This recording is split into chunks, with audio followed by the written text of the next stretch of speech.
एक ऐसा समय जब भारत की धरती पर विदेशी आक्रमणकारी लगातार अपनी सत्ता बढ़ा रहे थे। राजपूताना की कई रियासतें या तो पराजित हो चुकी थी या फिर समझौते के रास्ते पर चल पड़ी थी। लेकिन इसी अंधकार के बीच में एक ऐसा राज्य था जो अपनी स्वतंत्रता के लिए हर कीमत चुकाने को तैयार था। वह था मेवाड़। और इसी मेवाड़ की मिट्टी में जन्म लेने वाला था एक ऐसा वीर जिसका नाम आने वाली सदियों तक स्वाभिमान और स्वतंत्रता का प्रतीक बनने वाला था। उस वीर का नाम था महाराणा प्रताप। लेकिन प्रताप की कहानी उनके जन्म से शुरू नहीं होती। इस कहानी की शुरुआत होती है उस मेवाड़ से जिसने वर्षों तक तलवार और बलिदान के सहारे अपनी अस्मिता को बचाए रखा। आज की इस वीडियो में हम जानेंगे कि प्रताप के जन्म से पहले मेवाड़ की स्थिति क्या थी, उनका बचपन कैसा बीता और वो मेवाड़ के सबसे योग्य उत्तराधिकारी बनकर कैसे उभर कर आए। 15वीं और 16वीं शताब्दी का समय था। मेवाड़ केवल एक राज्य नहीं था, यह राजपूत आन-बान और स्वाभिमान का सबसे बड़ा केंद्र माना जाता था। उस समय मेवाड़ पर शासन कर रहे थे महान योद्धा राणा सांगा। राणा सांगा का नाम सुनते ही दुश्मनों के मन में भय पैदा हो जाता था। कहा जाता है कि उनके शरीर पर युद्धों के असंख्य घाव थे। उन्होंने अनेक युद्ध लड़े और उत्तरी भारत में राजपूत शक्ति को एक नई पहचान दी। लेकिन इतिहास ने अचानक करवट ली। सन 1527 में हुआ था खानवा का महायुद्ध। इस युद्ध में राणा सांगा का सामना मुगल शासक बाबर से हुआ।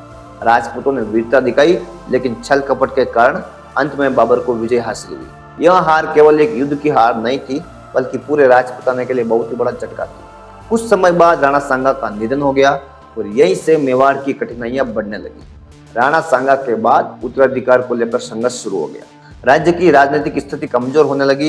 एक के बाद एक शासक बदले, दरबार में गुटबाजी बढ़ी और इसी कमजोरी का फायदा उठाकर पड़ोसी शासकों और विदेशी आक्रमणकारियों ने मेवाड़ पर नजरें गड़ा दी। सन 1535 में बहादुर शाह ने चित्तौड़ पर हमला किया। यह आक्रमण इतना भयानक था कि हजारों लोगों ने अपने प्राण गंवा दिए। राजपूत महिलाओं ने जोहर किया, पुरुष अंतिम श्वास तक लड़ते रहे। मेवाड़ फिर खड़ा तो हुआ, लेकिन उसकी शक्ति को गहरा आघात पहुंच चुका था। इसी उथल पुथल के बीच में इतिहास में प्रवेश होता है महाराणा उदय सिंह का। उदय सिंह का बचपन भी संघर्षों से बीता। जब वे छोटे थे तो उनकी जान लेने की कोशिश की गई, लेकिन एक वीर महिला ने अपने पुत्र का बलिदान देकर उदय सिंह के प्राणों की रक्षा की। वह थी पन्ना दाई।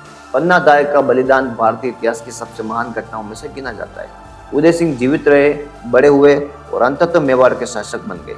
लेकिन जब उन्होंने राज्य संभाला तब मेवाड़ की स्थिति पहले जैसी नहीं थी।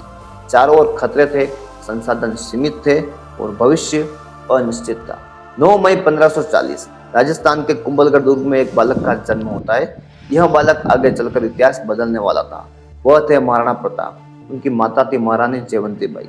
राजपूत परंपराओं के अनुसार प्रताप का पालन पोषण वीरता, धर्म और स्वाभिमान के वातावरण में हुआ। बचपन से ही उनमें असाधारण प्रतिभा थी। कहा जाता है कि वे सामान्य राजकुमारों की तरह केवल महलों में समय नहीं बिताते थे। उन्हें जंगलों में घूमना, घुड़सवारी करना और हथियार चलाना बहुत पसंद था। प्रताप का बचपन विलासिता में नहीं बीता। उन्होंने मेवाड़ की कठिन परिस्थितियों को बहुत ही करीब से देखा था। उन्होंने जाना कि उनका राज्य लगातार संघर्ष कर रहा है। शायद यही कारण था कि कम उम्र से ही उनमें जिम्मेदारी की भावना विकसित होने लगी। घुड़सवारी में उनकी विशेष रुचि थी। तलवारबाजी, भाला चलाना, धनुर्विद्या और युद्धक रणनीतियों का प्रशिक्षण उन्हें बचपन से ही दिया गया। राजपूत परंपरा में केवल शस्त्र विद्या ही नहीं, चरित्र और वचन की महत्ता भी सिखाई जाती थी। प्रताप इन सभी गुणों को आत्मसात कर रहे थे।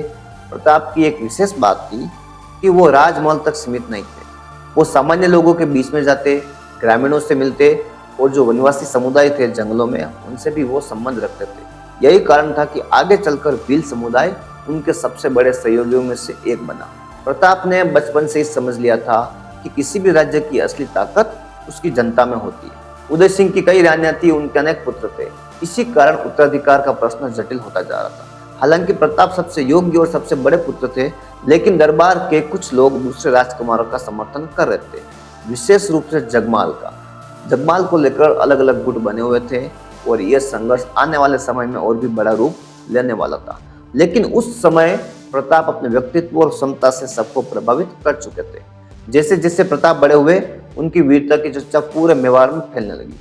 वे शक्तिशाली शरीर के स्वामी थे, कठोर जीवन जीते थे, युद्धाभ्यास में घंटों समय बिताते थे। उनका स्वभाव सरल लेकिन दृढ़ था। वे अन्याय के सामने झुकना नहीं जानते थे। उनकी यही विशेषता आगे चलकर उनके जीवन का सबसे बड़ा परिचय बनने वाली थी। इसी दौरान भारत की राजनीति में भी बड़े बड़े परिवर्तन हो रहे थे। मुगल साम्राज्य फिर से मजबूत हो रहा था। पहले हुमायूं और फिर अकबर ने सत्ता को मजबूत करना शुरू कर दिया। अकबर की महत्वाकांक्षा पूरे भारत को अपने अधीन लाने की।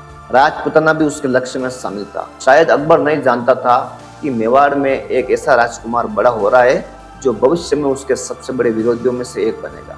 समय तेजी से आगे बढ़ रहा था। मेवाड़ पर खतरे लगातार बढ़ रहे थे। दरबार में उत्तराधिकार की राजनीति तेज हो चुकी थी। दूसरी ओर मुगल साम्राज्य अपनी शक्ति का विस्तार कर रहा था। अब प्रताप युवावस्था में प्रवेश कर चुके थे, लेकिन क्या उन्हें मेवाड़ का सिंहासन मिलेगा? उदय सिंह की मृत्यु के बाद आखिर ऐसा क्या हुआ कि जगमाल को हटाकर प्रताप को महाराणा बनाया गया? फिर कैसे शुरू हुई अकबर और प्रताप के बीच में इतिहास की सबसे प्रसिद्ध टक्कर? जानेंगे अगले भाग में।